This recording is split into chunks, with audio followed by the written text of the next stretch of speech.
Welcome to Aging Disgracefully, a weekly oddcast of seriously funny and sometimes raunchy monologues. I'm Carolyn Meyer, and I've got a story for you. Stay with me for episode number 30. Hey, Mr. Catfish.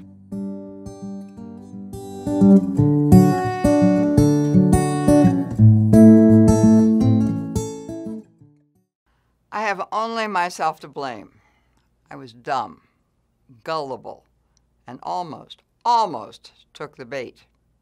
But my catfish screwed up.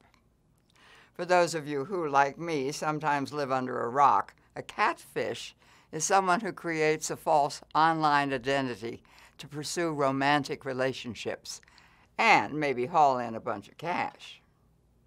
I'm here to offer guidance to future catfish how to score big and not screw up. My acquaintance with catfish begins a few years ago at the Dirty Liars game. There are 3 storytellers, 2 who are telling the truth and 1 who is the liar. The audience is supposed to ask the storytellers questions and then vote for the one they believe is lying. I am the designated liar. Now, most people, including people who know me really well, believe my outrageous story. They are stunned when it is revealed that I made the whole thing up. I totally kill. You should be on Facebook, an enthusiastic fan tells me afterwards. Now, it's hard for me to imagine now that I was ever not involved in social media and didn't have a Facebook account, but that, at the time, is true. A friend helps me set up a Facebook account. Get as many friends as you can, he advises. Post as often as you can. Pretty soon you'll go viral. Viral! How cool would that be? I make up my mind that I will not post really personal stuff, things I might confide to an actual friend, and certainly not to some virtual friend whom I don't know. Maybe I'll post about a stand-up show I'm doing or going to be doing, or describe something funny that's happened or something I've seen on my morning walk. I won't get into the subject of politics. I don't have a dog or a cat that might make a cute picture.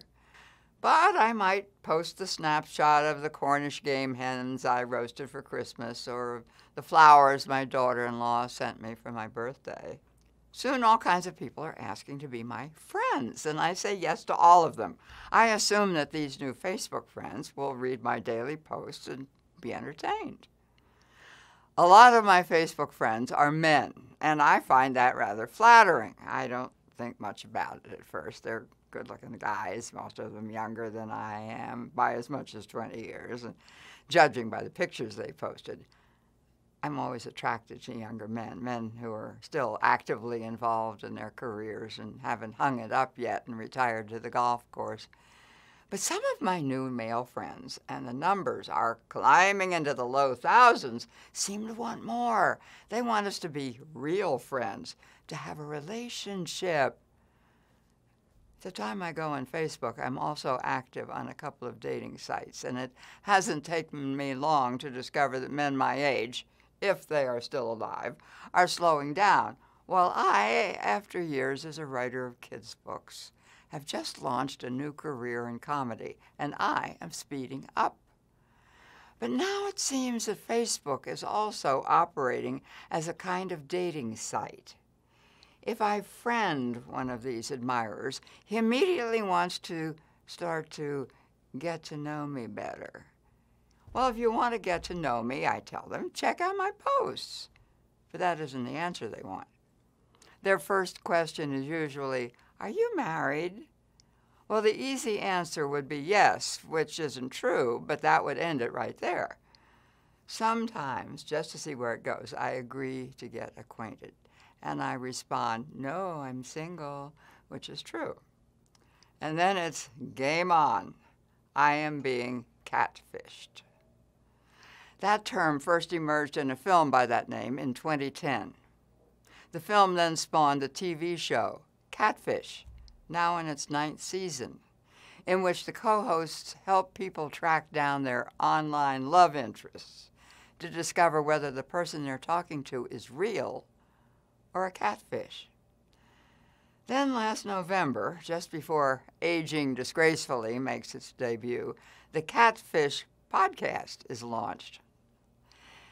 In my early days on Match, when I was still dumb and gullible, I attracted the attention of a movie star handsome, silver-haired man named Michael, who lived in another state. He said he was an architect. That interested me. We began to exchange regular emails, and soon we were talking on the phone at least once a day. Things were definitely headed in a romantic direction. "You are my sweet addiction," Michael told me, and I was smitten.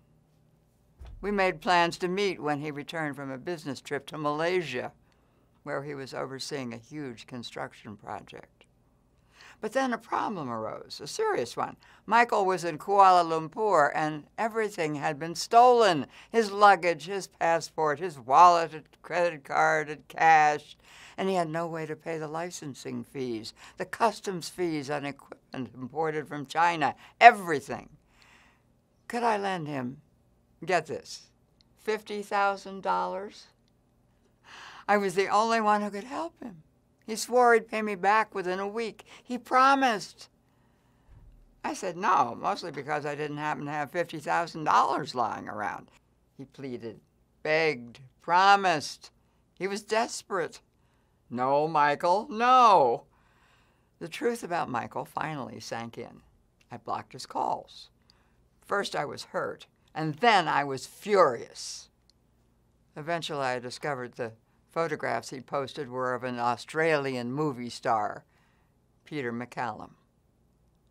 I was Michael's sweet addiction, and I almost fell for it.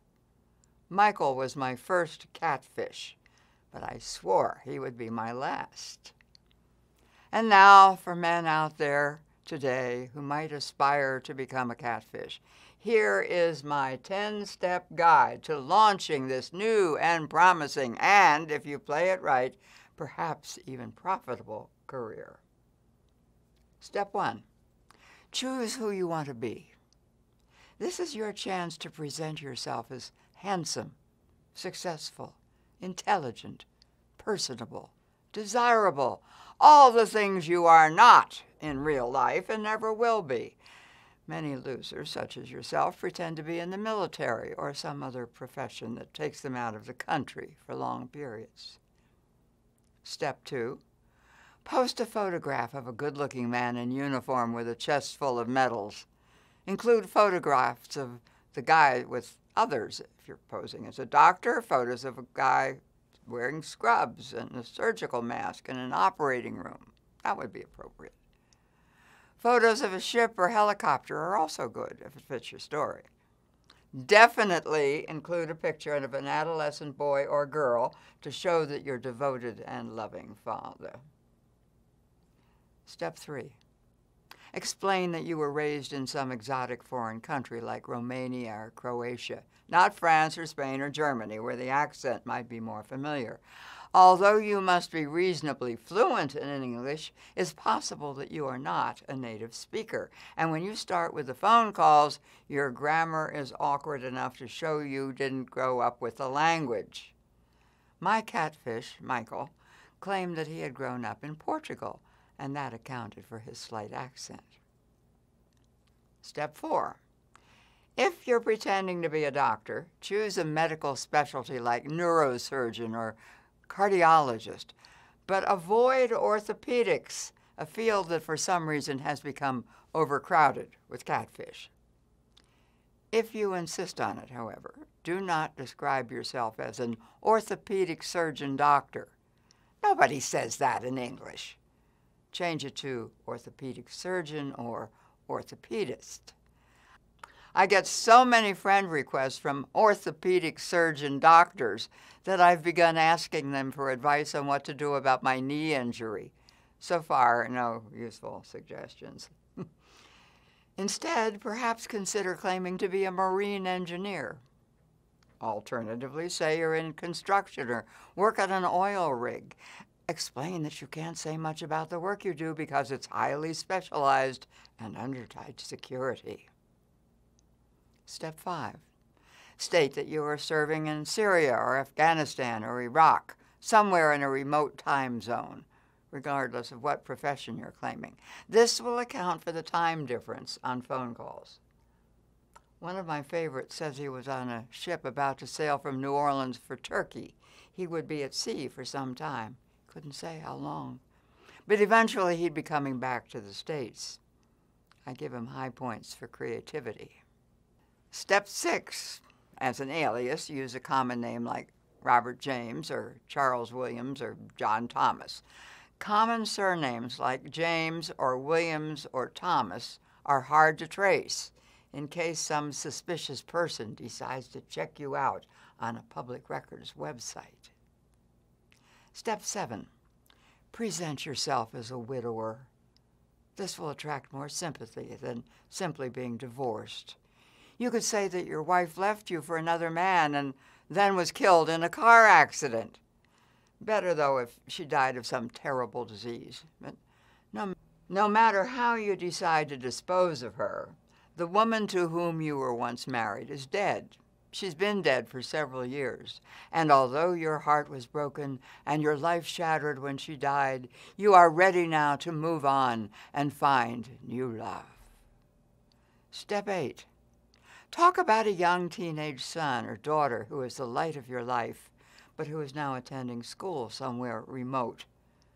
It is very important to have photographs ready to show, upon request, of a charming and attractive adolescent whose smile could melt a heart of stone. One catfish I encountered told me about his 14-year-old son, Harry. The catfish claimed to be in Syria, while Harry was attending private school in Belgium.